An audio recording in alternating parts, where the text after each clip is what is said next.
And I like to do that not at the end, but in the beginning.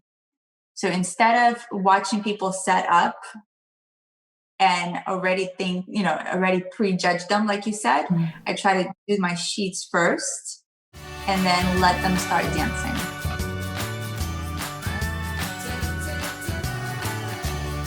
When you're now judging or adjudicating pro-am competitions, do you feel like your eye as coaches is drawn to, okay, I wonder if, when you're watching people on the floor, or do you try to take all assumptions about what people's kind of learning curve has been out of the picture and just see what is it that's in front of me on the dance floor?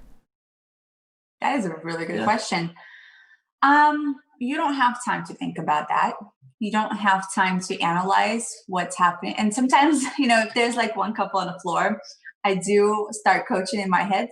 That's a big thing that I do. I start trying, okay, so she needs to do this. But no, you don't. It's best not to, of course, as well. Especially here in California, because we're based in California, when we have competitions here, it's like, most students on the floor. You've seen them year after year. You've either coached them or their teachers, or you have to just erase all of that. So you come out with an open mind, and you literally people have to realize we can't stand and watch the dancing. It's not a show. You're comparing. So you don't compare their life stories, because absolutely every person on the floor has a life story. They've had a car accident. They've had a heart attack. They've had, there's things or someone didn't have anything happen to them. Someone was a professional ballet dancer. Unfortunately, they're all in the same heat. And you just have to pick out who you find best at that time. And so it's interesting. And I've had people go, well, did you know that this person had this and this happened? Unfortunately, there's nothing.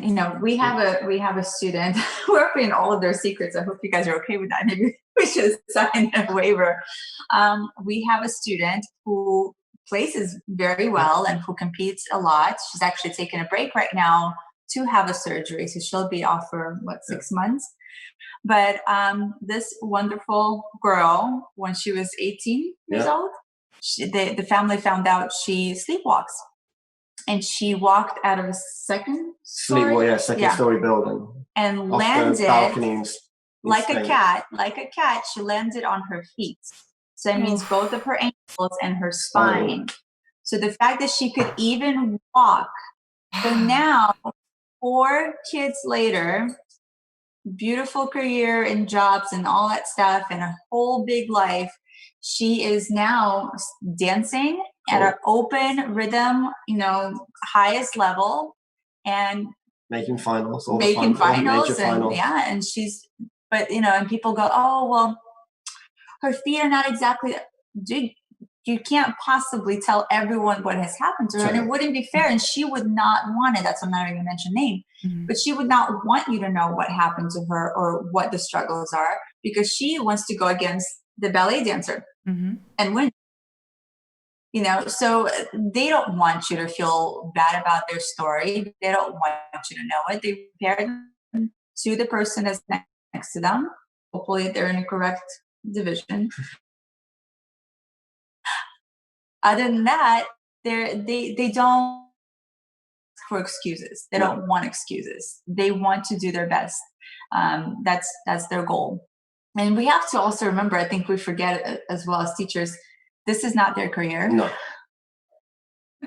This passion for them. This is different goals, a hobby, but also like a skill that they want to learn. A lot of them are competitive and they haven't been able to compete in anything in their life. So this is how they bring it out.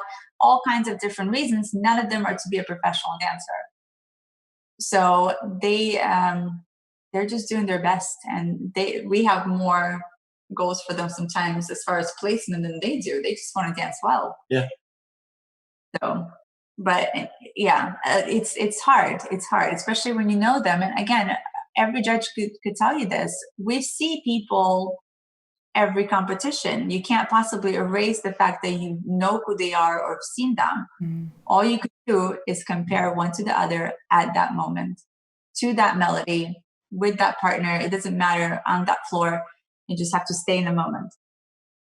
It's good to hear a judge say that, because some of the feedback that I've gotten when I was competing as an amateur in Pro-Am and then now as a pro with my students, is there are quick assumptions that are made about where the expectation level is for couples as soon as they walk on the floor.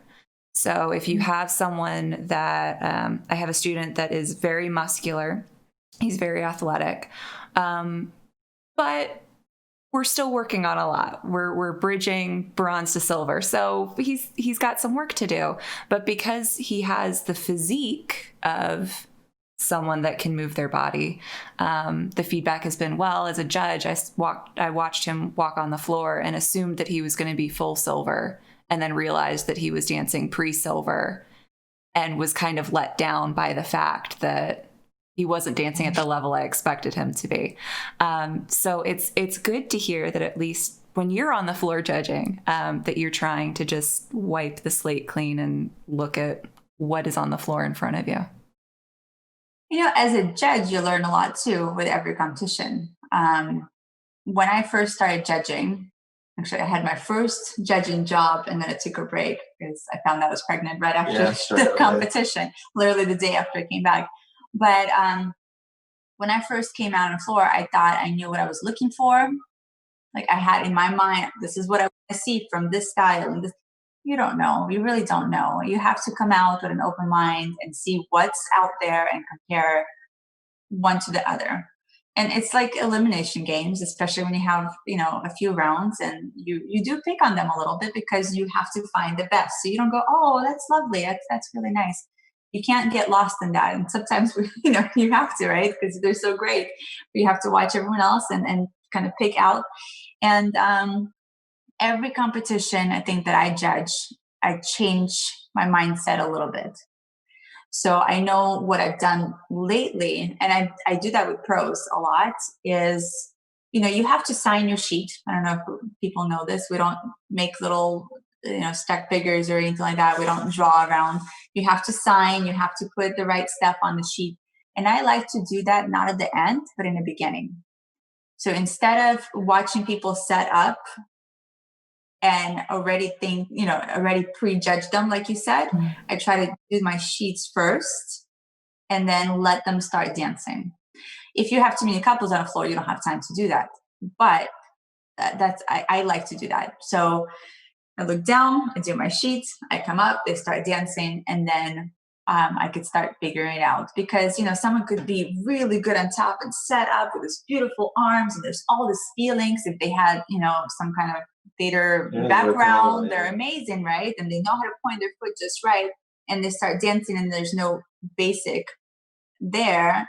Whereas someone is very shy and they're a little nervous, but then they do this beautiful box step. I want to say that I want to pick that one, but you never know. You never know what you're going to see at that moment.